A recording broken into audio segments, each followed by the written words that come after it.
sehingga batin menjadi tenang seimbang, tidak lagi tergoyahkan oleh perubahan, dan akhirnya menjadi kita bijaksana. Dan inilah yang kalau kita latih terus sepanjang waktu, maka kebijaksanaan pada kekinian, kekuatan konsentrasi pada kekinian, kesadaran pada kekinian, inilah yang akan mengantarkan kita pada kelahiran yang terakhir.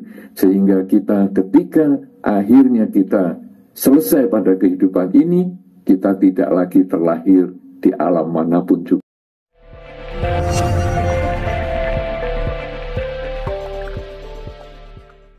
Satu kebahagiaan bagi kita bisa membahas tentang pikiran dan transformasi kebijaksanaan. Sebetulnya di dalam Dhamma hal itu juga sudah disampaikan. Kebijaksanaan di dalam Dhamma itu adalah orang yang mampu membedakan antara yang baik dan yang tidak baik. Jadi kurang lebih sama dengan memberikan penilaian itu. Kemudian yang lebih luar biasa lagi, tadi Pak Adi menyampaikan tentang kebijaksanaan yang dipelajari, kebijaksanaan yang diadopsi, dan kebijaksanaan berbasis pengalaman. Hal ini mengingatkan saya juga pada jenis-jenis kebijaksanaan yang kebetulan jumlahnya juga 3, dan susunannya juga kurang lebih sama. Jadi, wah, saya melihat ini luar biasa sekali ya. Saya hanya memberikan penjelasan saja bahwa di dalam agama Buddha ada itu. Yang pertama, bahwa kebijaksanaan kita, kemampuan kita untuk membedakan antara baik dan buruk itu sebetulnya dimulai dengan kita belajar dulu. Ya, ini dikatakan kalau di dalam Dhamma adalah kebijaksanaan yang diperoleh dari mendengar. Bagaimana ini kebijaksanaan dari mendengar? Ya tentu kita kalau di zaman dulu kan mendengar dari guru berbicara. Tetapi tentu kata mendengar ini artinya sekarang diperluas menjadi kita belajar dari buku-buku, belajar dari media sosial, belajar dari mana saja, sehingga kemampuan indria kita bukan hanya mendengar tapi juga melihat, itu menjadi sumber kebijaksanaan yang pertama. Kemudian kalau tadi Pak Adi juga menyampaikan tentang kebijaksanaan hasil adopsi, kalau di dalam Dhamma dikatakan kebijaksanaan dari hasil sebagai perenungan, berpikir. Kita mikir, ini benar nggak ya? Jadi kita mencoba menganalisa sendiri, apakah informasi yang saya dapatkan ini benar atau tidak. Kalau benar, kita ikuti, kita jalani. Kalau tidak benar, oke, kita abaikan. Nah, di dalam Dhamma, 2 hal kebijaksanaan yang pertama ini dikatakan kebijaksanaan duniawi. Jadi hal-hal yang bersifat duniawi itu perlu dipelajari baik dengan indria kita atau perlu direnungkan agar kita bisa membedakan yang baik untuk kita laksanakan dan yang tidak baik kita singkirkan. Nah, di dalam Dhamma, selain 2 kebijaksanaan itu tadi, ada kebijaksanaan yang ketiga yang disebut dengan kebijaksanaan karena hasil kesadaran, hasil mengembangkan kesadaran. Nah, ini dibedakan dengan yang 2 tadi. Kalau yang 2 dikelompokkan sebagai kebijaksanaan yang bersifat duniawi. Sedangkan hasil pengembangan kebijaksanaan berdasarkan kesadaran ini disebut sebagai kebijaksanaan yang di luar, di atas keduniawian, karena sulit untuk diucapkan, sulit untuk dijelaskan dalam bahasa sehari-hari. Nah, bagaimana sekarang kebijaksanaan yang di luar duniawi kalau sulit untuk dijelaskan? Tentu diawali dengan kebijaksanaan yang bersifat duniawi dahulu, yaitu teori dan hasil perenungan.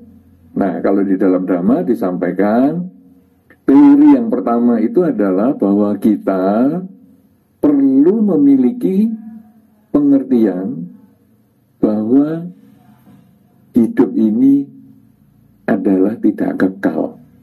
Karena ini saya menyampaikan ini sehubungan dengan tadi pengantar yang disampaikan oleh Saudari Ratna dan juga dari video yang ditayangkan adalah bahwa kita ini hidup dalam dunia yang membuat pikiran kita menjadi kacau balau, menjadi stres. Nah, sehingga sekarang untuk mengatasi stres dan kekacauan itu, kita memerlukan pandangan yang benar bahwa hidup ini adalah perubahan. Karena orang yang stres itu adalah ketidakmampuan dia menerima perubahan. Stres itu takut berpisah dengan yang dicinta dan khawatir bertemu dengan yang tidak disukai. Ketidakmampuan menerima kenyataan bahwa berpisah dengan yang dicinta atau bertemu dengan yang tidak disukai itu adalah karena tidak melihat hidup yang tidak kekal. Dia menganggap hidup ini kekal, atau kalaupun tidak kekal, tolong sesuaikan dengan keinginan saya. Jadi misalnya, saya senang sehat. Ya, apalagi di dalam Dhamma dikatakan bahwa kesehatan itu adalah keuntungan yang terbesar. Nah, saya senang sehat. Ketika kehilangan kesehatan, saya sulit menerima. Kok saya jadi sakit? Jadi saya sulit menerima. Butuh waktu untuk menerima bahwa saya sakit, saya stres karena saya sakit. Karena dengan saya sakit, saya tidak bisa bekerja. Dengan saya tidak bisa bekerja, maka saya tidak bisa memenuhi kebutuhan keluarga misalnya. Jadi saya stres. Padahal sakit itu adalah perubahan adalah keniscayaan. Kemudian setelah lama kita bergelut dengan sakit itu, dengan penolakan dan lain sebagainya, akhirnya kita, ya sudahlah sakit. Tapi kenapa ya saya masih muda kok sakit? Nantilah kalau tua, sudah tidak di usia kerja, kalau bisa itu baru sakit. Nah, jadi kita menolak. Kemampuan kita menerima kenyataan bahwa hidup itu berubah, itulah yang membuat stres. Nah, jadi pandangan benar yang kita butuhkan untuk masuk ke dalam kebijaksanaan itu adalah melihat hidup yang berubah, mampu melihat. Bagaimana kita bisa mampu melihat hidup yang berubah? Sebetulnya saudara-saudara, hidup yang berubah itu kita sudah lihat setiap saat. Anda yang mengikuti ceramah-ceramah saya yang mungkin baik dari YouTube, ya di YouTube pun bisa Anda lihat ya ceramah-ceramah saya tahun mungkin awal-awal ya tahun 2000-an, kemudian 2010, kemudian 2020 dan sampai sekarang. Anda lalu melihat perubahan yang ada di dalam diri saya. Dulu rambut saya hitam, sekarang rambutnya sudah putih semua, muka sudah berbeda, semuanya penampilan sudah berbeda. Kenapa? Karena usia. Nah, kita melihat, ada orang bisa tua ya, kita melihat itu. Tapi kadang kita sulit untuk menerima diri kita bahwa kita itu bisa tua. Kemudian kita melihat di tetangga kita ada yang sakit, tapi kita sulit untuk melihat diri kita sakit. Kadang-kadang kita mau menerima tua, kadang-kadang kita mau tahu kalau sakit, terima kalau sakit. Tapi itu sudah butuh waktu lama untuk menyesuaikan diri. Sudah tua, sudah sakit, baru bisa terima. Iya ya, memang aku sudah tua. Nah, di dalam Dhamma sebetulnya ada sistem yang sudah dibuat sejak kita dari kecil. Yaitu kita diajarkan untuk kerelaan berdana. Jadi kita kecil pun kalau Anda melihat ataupun Anda terbiasa sekolah minggu, kadang-kadang sudah diajak oleh orang tua untuk, nak, kamu nanti saya kasih makanan 1 bungkus ya nak, kirim ke wihara dan makan ke para biku. Loh, ma, ini kan makanan yang aku sukai, tidak apa-apa, kamu danakan untuk para biku. Nah, kita belajar merelakan. Kemudian sampai kita remaja, dewasa, kadang-kadang dalam suasana katina misalnya, kita kadang harus persembahan jubah.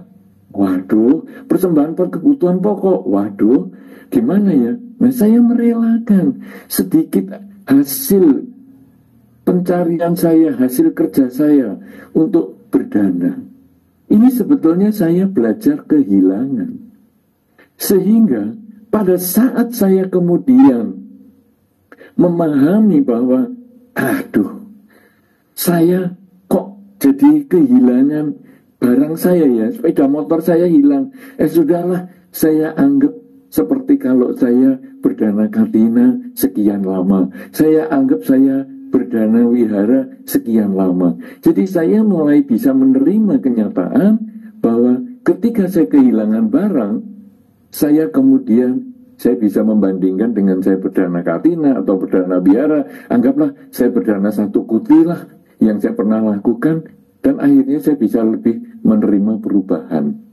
Kemudian yang lebih dalam dan lebih tinggi daripada dana materi tadi adalah yaitu dana keakuan.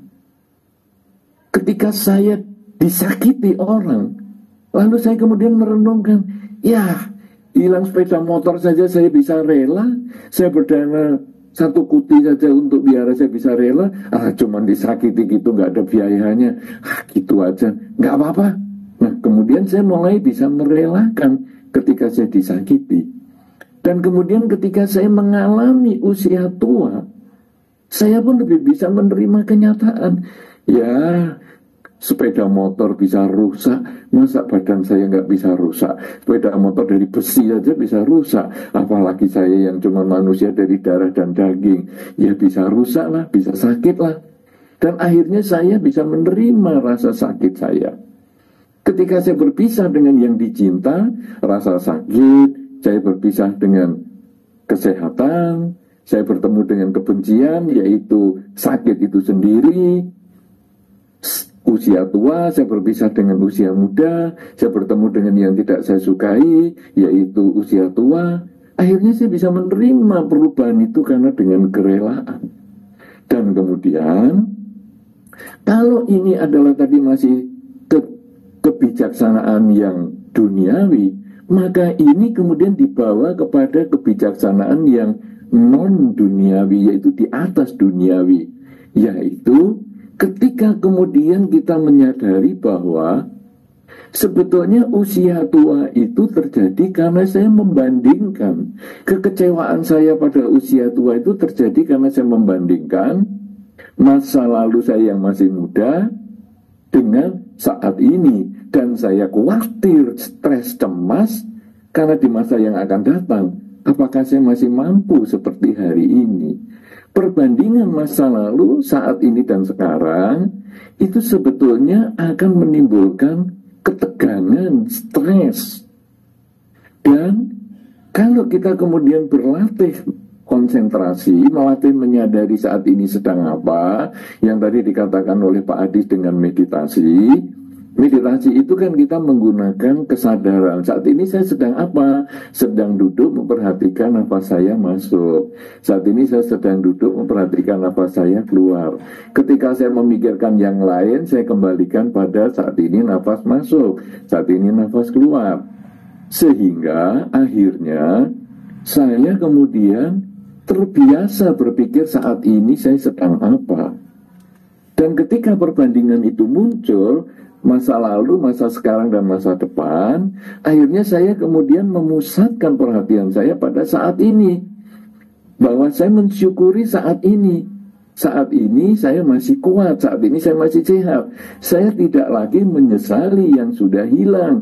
Usia muda, kesehatan, saya tidak lagi menyesali. Tapi kemudian saya mensyukuri bahwa di usia saya yang tua, di usia saya yang masih bisa bertahan seperti ini, saya masih bisa melakukan banyak hal untuk mengembangkan dhamma, melatih dhamma, dan sebagainya.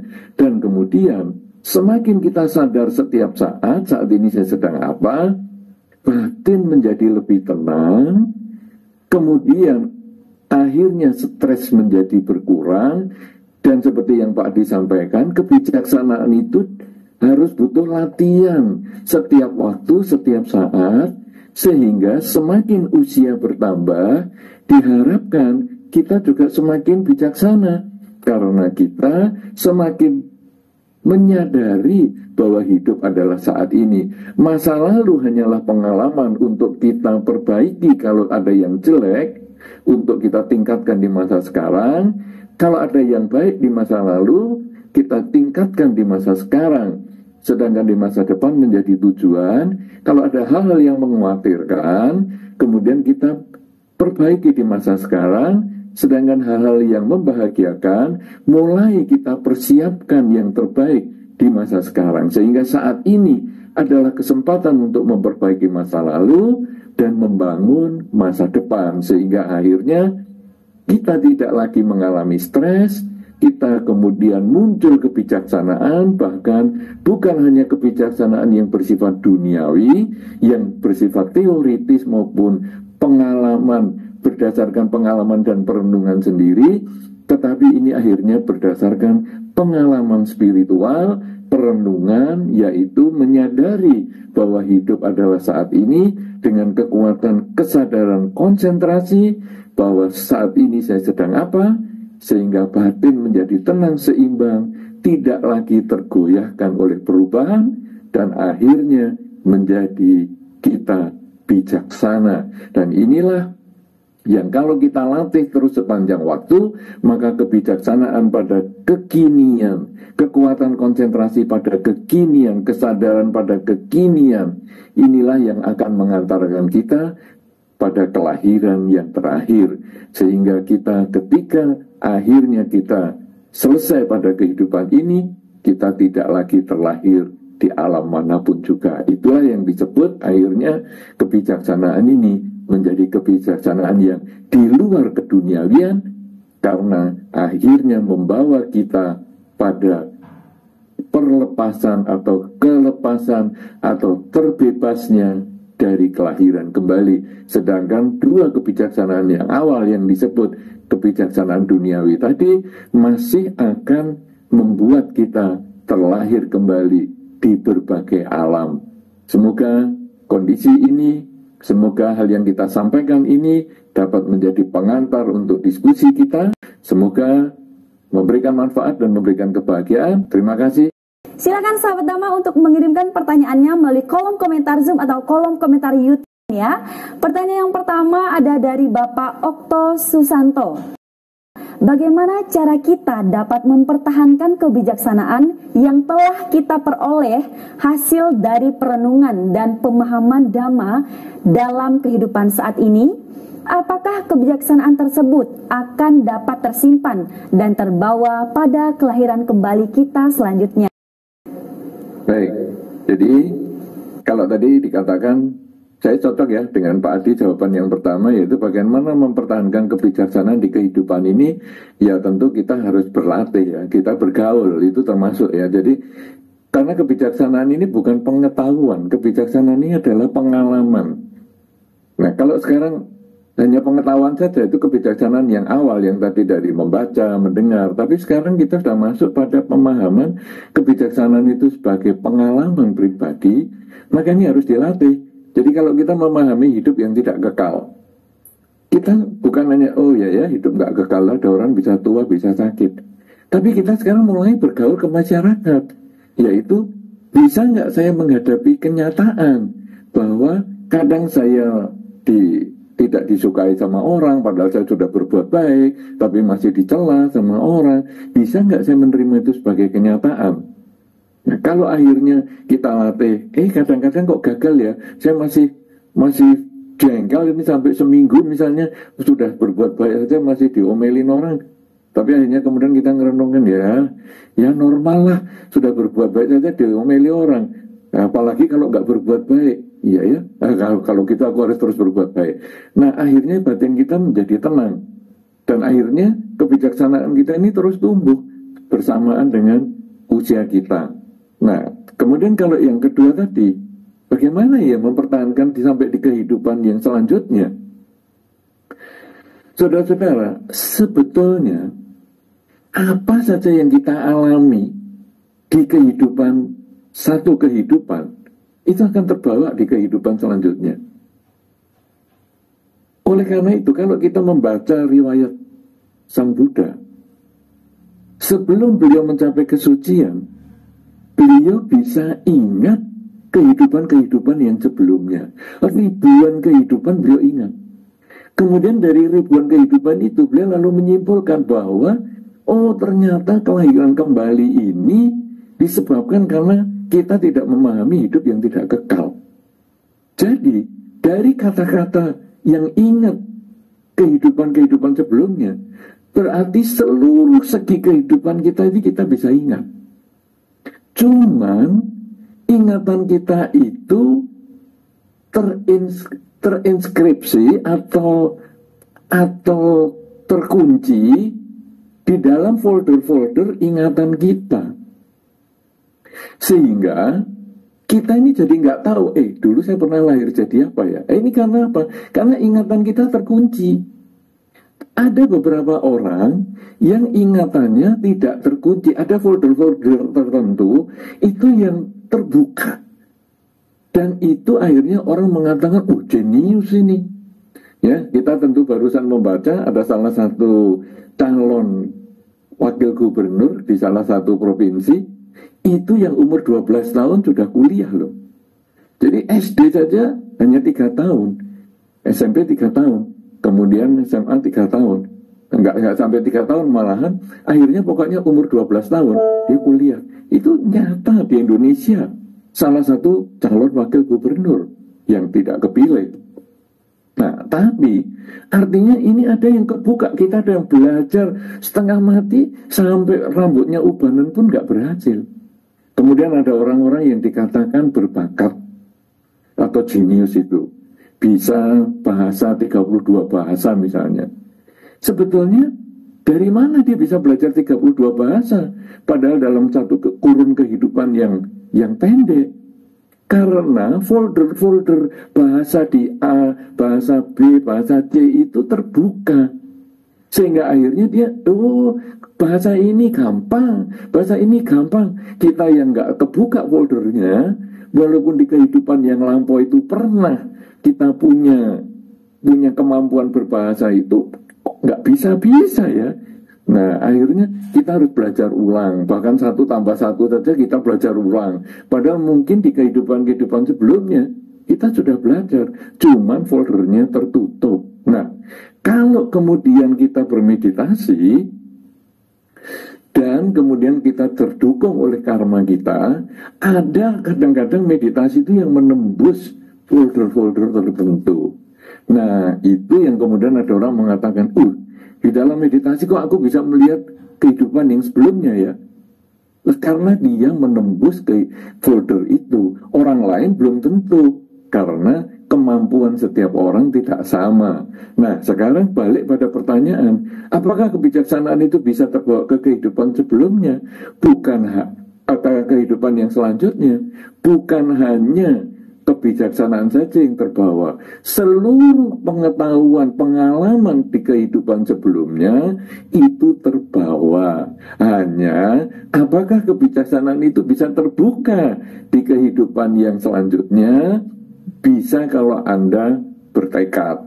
Jadi biasanya kita sebagai umat Buddha diajarkan untuk kadang malam kita merenungkan kebajikan yang sudah kita lakukan di dalam sepanjang hari ini, kemudian kita merenungkan, semoga dengan kebajikan yang telah saya lakukan sepanjang hari ini akan mengkondisikan saya lahir lagi mengenal Dhamma.